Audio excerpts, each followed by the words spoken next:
Je voudrais donc prendre quelques instants pour souligner certaines des principales caractéristiques de la période précédant la fin de notre temps, qui ouvre particulièrement la voie pour la manifestation des antichrists. Tout d'abord, j'aimerais me tourner vers Matthieu 13, versets 29 et 30. C'est le chapitre des paraboles du royaume de Dieu. Ce chapitre contient les 7 paraboles du royaume de Dieu. Et l'une des principales paraboles est la parabole du blé et de l'ivraie.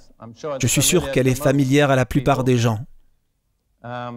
Cela parle d'un fermier qui a semé son champ avec du bon blé, mais la nuit, quand personne ne regardait, un ennemi est venu et a délibérément semé de l'ivraie.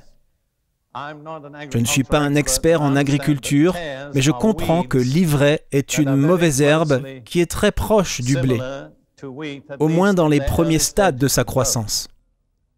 Et donc, selon la parabole, quand les serviteurs se sont réveillés le matin, ils ont trouvé l'ivraie poussant avec le blé. Je pense que l'ensemble est une image de ce que nous appellerions la chrétienté ou le royaume de Dieu. Donc, nous trouvons du blé qui donne le fruit approprié et de l'ivraie qui ressemble à du blé mais qui ne donne aucun fruit. Dans la parabole, les serviteurs du propriétaire terrien ont dit « Allons-nous arracher l'ivraie » Et je vais vous donner la réponse qui est consignée ici au verset 29. « Non, dit-il, de peur qu'en arrachant l'ivraie, vous ne déraciniez en même temps le blé. » Cela indique qu'il y a très peu de distinction entre le blé et l'ivraie. Même les personnes travaillant dans le champ auraient facilement pu arracher du blé en imaginant qu'il s'agissait de l'ivraie. En d'autres termes, il y a très peu de différence extérieure entre les vrais croyants produisant du fruit et ceux qui prétendent être croyants, mais qui ne produisent pas de fruits.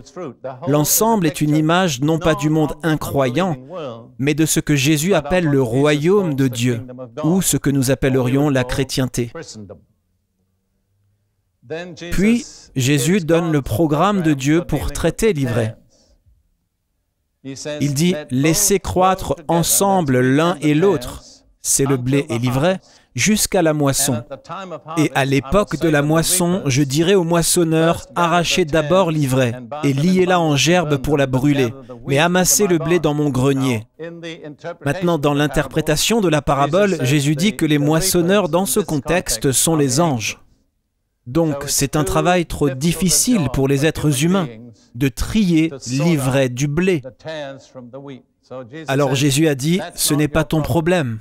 Laisse ça à moi et aux anges. Quand le moment sera venu, je m'en occuperai. Je pense que c'est important parce que si souvent, dans notre zèle, si nous avons une quelconque fonction dans le corps de Christ, nous pourrions dire, eh bien, débarrassons-nous de l'ivraie. Je veux dire, parfois c'est très provocateur d'avoir affaire à des gens qui prétendent être chrétiens et qui ne semblent pas porter de fruits. Vous pourriez penser que la réponse est de les faire sortir de l'Église. Mais ce n'est pas la solution. Nous devons être patients. Nous devons tolérer le fait que, parmi le blé, il y a de l'ivraie. Notre principale responsabilité est de s'assurer que je suis personnellement du blé et non de l'ivraie. J'enseignais à des étudiants en Afrique, au Kenya, il y a des années. Mon véritable objectif était de les amener au Seigneur. Ils avaient certaines objections standards qu'ils utilisaient comme excuses pour rejeter l'Évangile. L'une d'elles était qu'il y a trop d'hypocrites dans l'Église. Eh bien, ma réponse était que le Nouveau Testament indique très clairement qu'il y aura des hypocrites dans l'Église. Donc, s'il n'y avait pas d'hypocrites dans l'Église, le Nouveau Testament ne serait pas vrai. Le fait qu'il y ait des hypocrites dans l'Église indique que le Nouveau Testament est vrai et donc que vous devez y croire. Assurez-vous seulement que vous n'êtes pas vous-même un hypocrite. Donc ici, nous avons une situation, et je dois personnellement dire franchement que je crois que ça s'applique à la chrétienté contemporaine dans le monde entier, où nous avons du blé et de l'ivraie qui poussent côte à côte. Et ce n'est pas notre affaire d'éliminer l'ivraie. Notre responsabilité est de nous assurer que nous sommes du blé. Mais la chose intéressante, si vous regardez ça d'un point de vue naturel, est que le même climat qui est nécessaire pour faire mûrir le blé fait aussi mûrir l'ivraie. Donc, si vous voulez que le blé mûrisse, vous devez être prêt à accepter que l'ivraie mûrisse en même temps que lui. Vous ne pouvez avoir l'un sans l'autre. Je crois que c'est vrai de l'époque dans laquelle nous vivons. Si je devais choisir un seul mot pour décrire le climat qui fait mûrir à la fois le blé et l'ivraie, ce serait